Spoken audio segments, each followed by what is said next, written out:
Are you sick and tired of hitting that nasty slice? There's nothing worse setting yourself up to slice the ball all the time. What can you do? This video is going to cover two really common things that I see all the time that amateurs do in their setup that encourages a big slice. They are two really simple tips, so stick to the end to see those two tips and completely change your slice.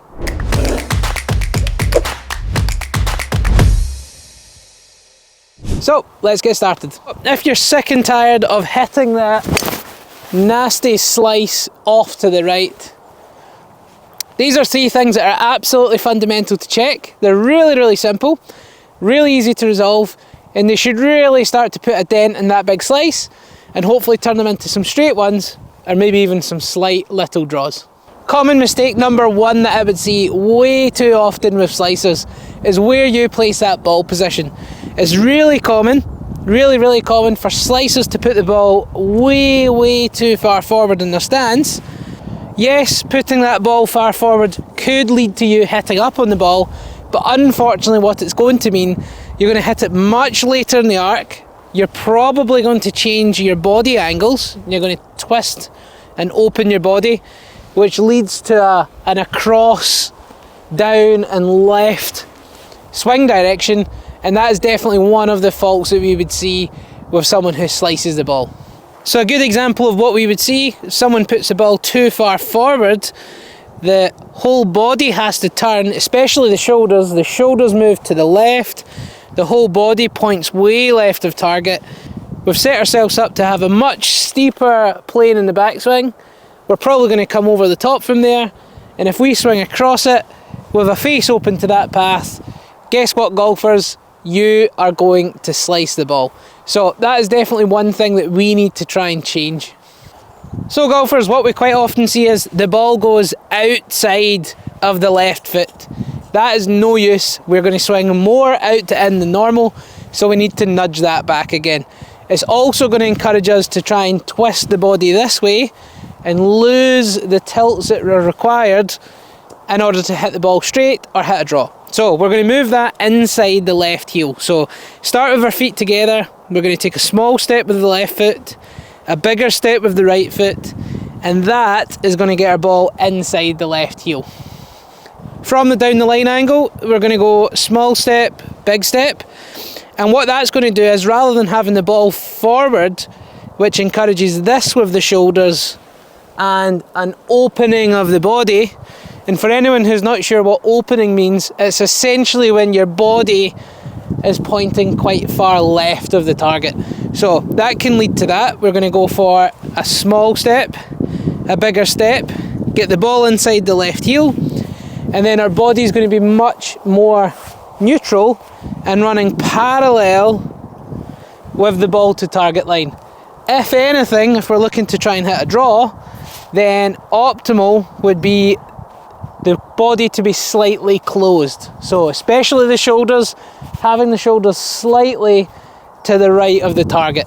That is going to help us make a bigger turn in the backswing. We're going to have a more rounded swing, but it's also going to give us the best chance of having proper tilts in the body. So we're going to be here as opposed to this way. The left shoulder in particular is going to go up and to the right, as opposed to going down and to the left. So that ball position can be enormous, really important. Do not overlook it. That's going to help you set up better, that's going to help you turn better and get good tilts. So that will improve the path. So let's give that a try. Small step, big step, shoulders closed off, so the right shoulder gets pulled back, the left shoulder goes forward.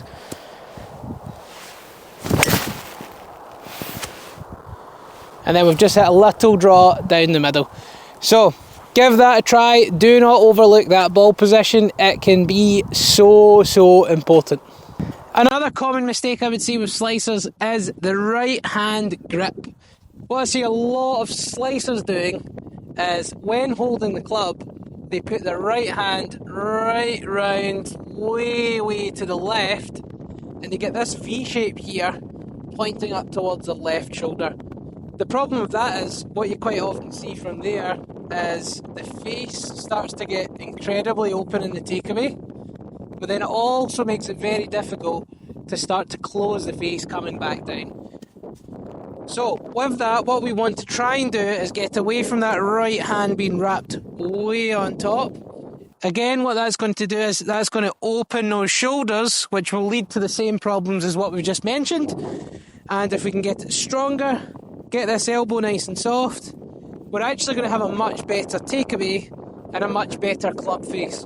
So between the two things, we've addressed how far across the ball you swing, and we've addressed the club face. Two things that are key to changing that slice. So we're going to set ourselves up, small step, big step, exactly what we've just done, and we're going to twist this right hand around until this V shape between the knuckle and the thumb heads somewhere between our chest and our right shoulder. So we're not wrapping it right round, we're going to have it more this way. The palm is going more to the side of the club rather than on top of the club. So we've got it here, we've got this V shape up towards the right shoulder. Right elbow is tucked into the rib cage, and the shoulders closed off, pointing to the right. Let's give that a try. So we've hit another little draw there. So we're teed up. Small step, big step. Not ball outside the left foot. We've got the stronger right hand, not the weaker right hand, which encourages this sort of look from down the line. We're going to strengthen that. V to the right shoulder, right elbow tucked into the rib cage, and shoulders pointing slightly to the right of both the feet and the ball and the target. So it's a little bit more closed off. So the right hand is stronger, the shoulders are closed off to the target. Let's give that a try.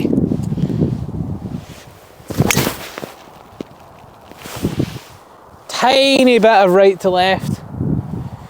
Definitely didn't come over and across too much, and we've got a lovely ball flight there. So golfers, this is two things that you can try, two really common errors I see lots and lots of driver. So make sure you address these two things. That's going to improve the club face and the swing path and give you a chance to change your slice into a straight shot or even a slight draw. So give this a try, comment down below how you get on with these changes. One more thing, if you're looking for free weekly golf tips via email, click the link below. You can join my newsletter for exclusive weekly and monthly tips. And if you're looking for any future coaching, you can follow me on the Skillest app. Click the link below, follow me on Skillest, send through a couple of videos, and you'll receive an analysis and a personalised video from me to improve your golf. Make sure you click that like button, please do subscribe to the channel, and thanks for watching.